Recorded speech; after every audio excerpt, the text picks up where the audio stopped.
aggressive question. You're not contesting that if a state uses and predominantly uses race-based criteria in order to achieve partisan goals, that's impermissible. Under Cooper in a bunch of cases. And we agree with that. That's all I wanted to know. Mrs. Gorsuch? Just a couple of questions about the practical implications that Justice Alito is touching on and some of your colleagues have as well. How do we control for state political objectives? I mean, you say, well, that's easy to do. Is it the number of incumbent seats that they want to protect? Is it the level at which they think protection is appropriate? Say, I need 55% of the population to be registered Republicans or Democrats.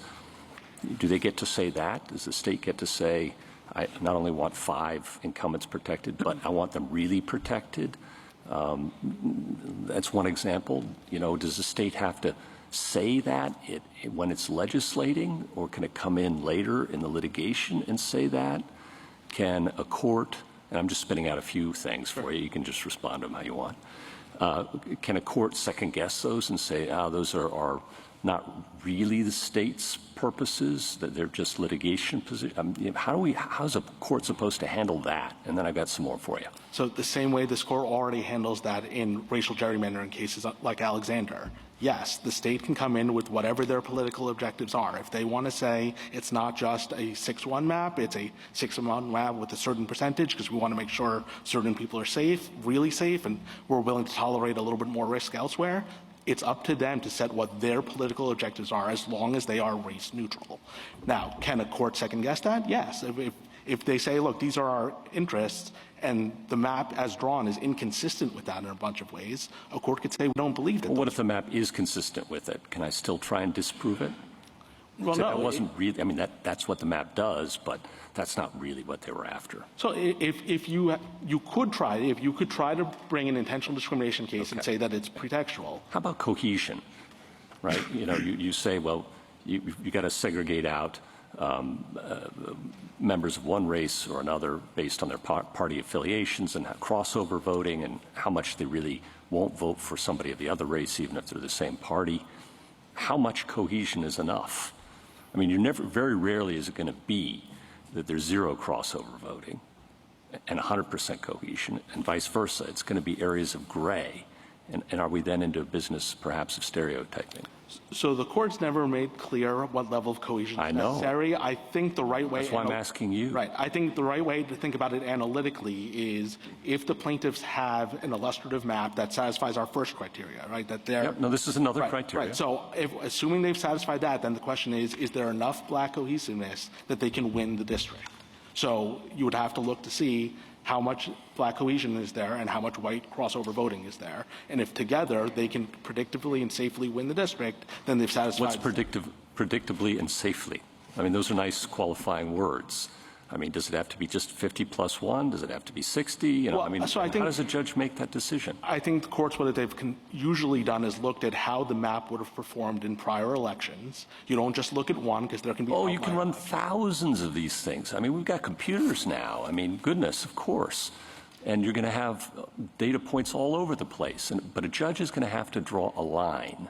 And I'm wondering how the judge draws that line. So we have lots of concerns with how Jingles is applied over time, but this isn't one of them. This seems to have been— Well, this will be the next problem if we go your way, is all I'm suggesting. I don't think so, Your Honor. And if your concern is, well, instead let's just scrap Section 2 entirely— No, I'm not asking that. That isn't my question. I'm asking— I'm listening to everything everybody is telling me. I'm asking you about your proposal. Right. And so I guess my point is, if the concern with our proposal is that you will have to answer cohesiveness questions that require some amount of empirical what's the alternative? Okay. And I got it. It's always the bear.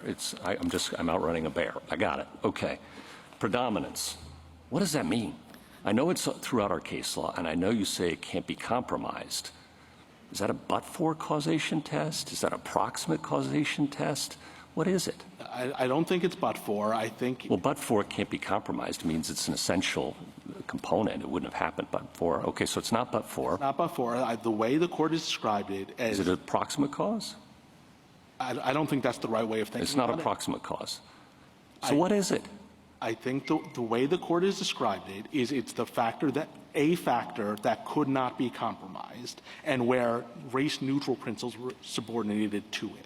So this case is a very easy case to analyze that because the race-neutral principles of incumbency protection were. I'm not worried. Okay, I'm focusing on your test yes. going forward, not this case. So let me help you this way then, because I think the question is when is predominance not satisfied where race is considered? I'll give you two examples. Yeah, I mean, under our normal equal protection jurisprudence, we don't ask whether race predominated. We say you don't discriminate on the basis of race, period. So let me give you two examples where race is considered, but under the predominance test, it wouldn't be satisfied. And that's why, for example, this court has said that the intentional creation of a majority-minority district does not alone show predominance, and we agree with them about that. So here's one example. The map drawer doesn't consider race at all, uses race-neutral principles. The computer spits out two maps that are totally equivalent. To pick between them, they say, okay, we'll use the one that has a majority. But that gives rise to an inference of intentional discrimination. There's no other explanation that can be provided in your hypothetical. That's intentional discrimination. That's not predominance. That's choosing on the basis of race. Neither of this court's formulations of predominance are met on that fact pattern. You can't say that race-neutral principles were subordinated. They weren't. And you can't say that the race was non-negotiable. It wasn't. So that's one example. Another example would be if you use race-neutral principles and the best map happens to be a majority-minority district, and then someone tries to say, don't draw that map, draw a different map for some other reason, and they say, no, we don't want to do that. We don't want to get rid of a black district. That's intentional as well. Okay. Again, I agree with you. My whole point is what this court has said again and again and again. Oh, I know what it said. Okay. I just don't know what it means. I think it means exactly what I'm saying, that it's not enough for it to be intent. Okay. It has to be that race-neutral principles are subordinated to race. Thank you. Justice Kavanaugh? Well, I'm going to pick up right there because I had a lot of